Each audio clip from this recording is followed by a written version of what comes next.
No one ever thought Naya would ever push back. For 3 long years, she drifted through the halls of Lincoln High like a shadow, quiet and unnoticed, almost like she wasn't truly there. She always carried her sketchbook tight under her arm, shoulders hunched, eyes locked on the floor as if the tiles were safer than the people around her. The bullies chose her for one reason: she never reacted.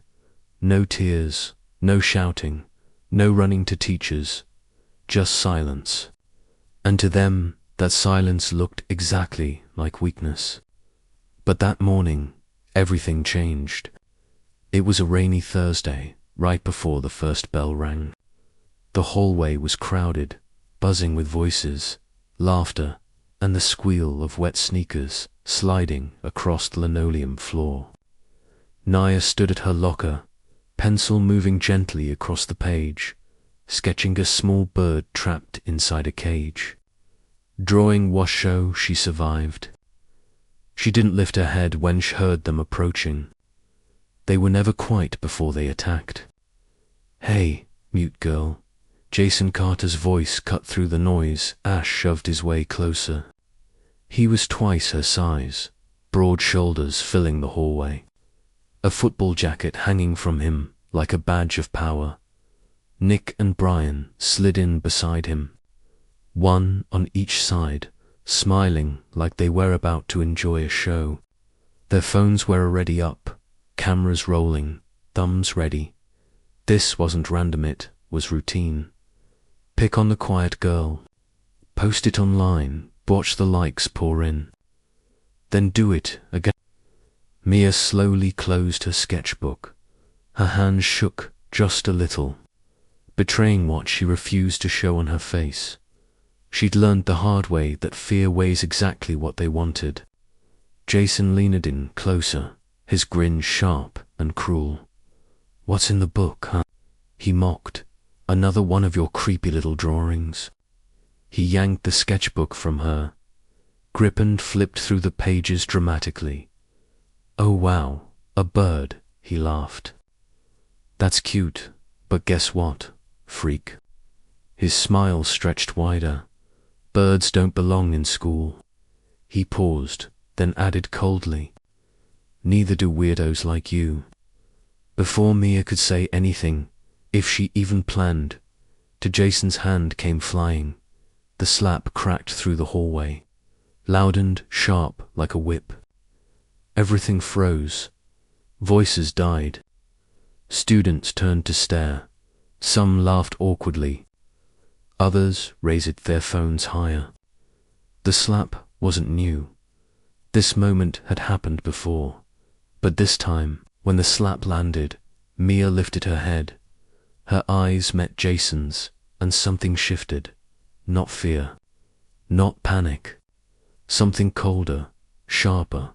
Her vision narrowed, the noise around her faded, and her heartbeat slowed instead of racing. Her mind went quiet, not empty, but focused, because Mia wasn't the same girl she'd been last year. Something had changed over the summer. Her father had taken her across the world to stay with her uncle in Kyoto, Japan. Uncle Hiroshi Tanaka wasn't just a kind relative here, a retired schoolteacher like people assumed. He was a six-dan Aikido master every morning before sunrise. Mia trained in his dojo, bare feet on cold wooden floors, breath steady. She learned how to redirect force, how to stay grounded, how to protect herself without striking back in anger. Never meet anger with anger, Uncle Hiroshi told her calmly. You meet chaos with stillness. When Mia came back to school, she was just as quiet, just as invisible. But now, beneath that silence, there was control. There was strength. So when Jason raised his hand again, expecting the same frozen reaction, Mia moved. It happened fast, almost unseen. She stepped aside, caught his wrist mid-swing, and twisted it smoothly. Not with rage, but with the clean, practiced reflex of training. Her body did what her mind barely had time to process. There was a sharp crack as his elbow dislocated, bending in a way elbows aren't supposed to bend. Jason screamed. The hallway, once filled with laughter, fell into Nick and Brian dropped their. Someone gasped. A teacher came running down the corridor, pushing through the crowd. Mia released Jason's arm, letting him fall to his knees, clutching his elbow. She didn't say a word. Her breathing was calm, her hands steady. Her sketchbook lay at her feet, untouched. The aftermath was messy. Jason was rushed to the hospital. His elbow would heal, but not without surgery.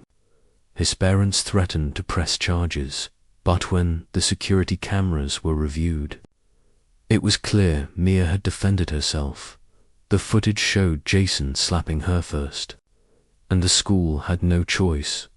Buto sided with her. For once, justice wasn't a distant dream. It was reality, but Mia still faced challenges. Some kids whispered behind her back. Some called her dangerous. Others treated her